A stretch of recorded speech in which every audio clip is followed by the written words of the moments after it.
Hi, my name is Lilia Jimenez, and today I'm going to talk to you about gender. There has been a misconception on what gender is. Lots of people think that sex and gender are pretty much the same thing, and even though they are related, there is a big difference. Biological sex is based on your genes, hormones, and body parts, specifically your genitals. It is determined by a doctor when you are born, and it defines your body as masculine or feminine. Of course, there are people that don't feel like they belong with the sex they are born with, and there are even people that are born with the anatomy that fits both or neither sexes, but this is a different topic.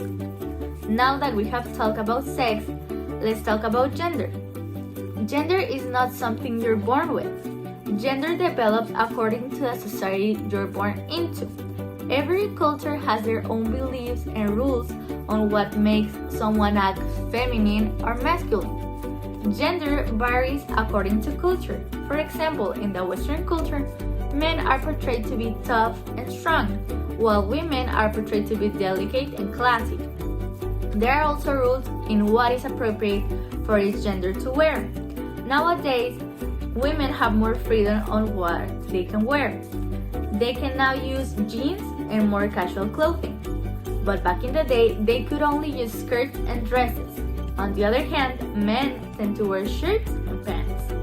But as I said before, this varies according to each person's culture.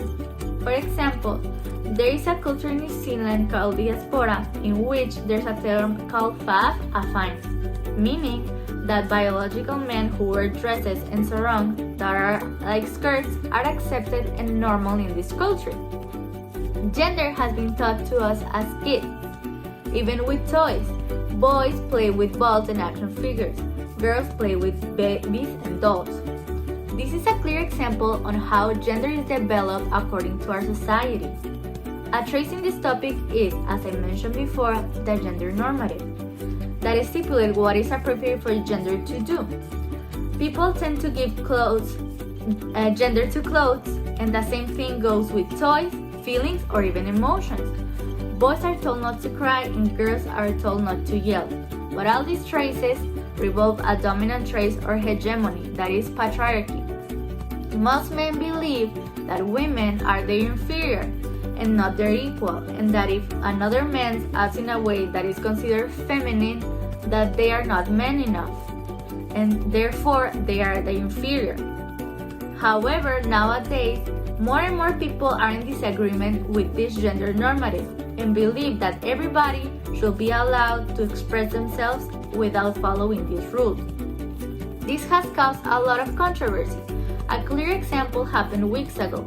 Harry Styles, a famous British singer, came out with a photo shoot for a cover of Vogue magazine, in which he posed wearing a dress. Some people were calling him a Marxist for wanting to feminize men. People said that society can't live without strong men, and were asking to bring back masculine men. Another trace in gender is gender identity.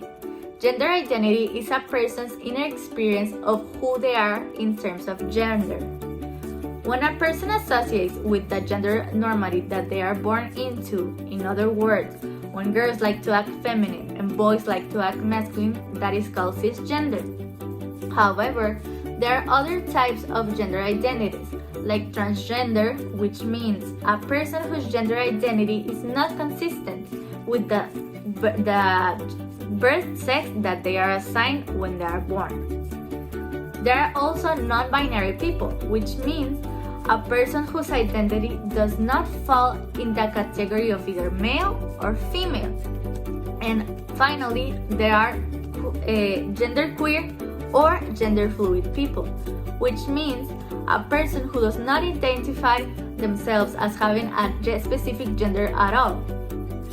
Finally, another trace is sexual identity. Most people believe that if your gender identity is related to your sexual orientation, but this is not true.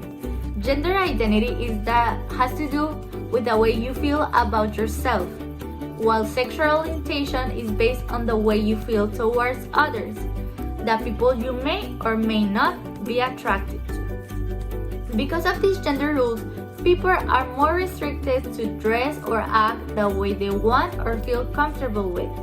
In this case, society is the dominating trait by not allowing other people to be their true selves and express themselves. A clear solution for this problem is education, not only on kids but also on adults. People should stop judging other people for such vain reasons, such as clothes or mannerisms. Let just be people be themselves. There's nothing wrong with boys playing with dolls or girls playing with cars. By denying these opportunities, we deny our kids to be creative and be themselves. Another solution to this problem is to stop making assumptions about other people's genders based on only looks. But above all, respect them. Respect their pronouns and the way they feel about themselves. We should stop worrying about what other people wear or act. Stop telling young girls that they should aspire to be someone's trophy wife and telling boys that crying makes them weak. Stop using these gender norms because at the end of the day, gender is a made-up thing by humans. Thank you very much.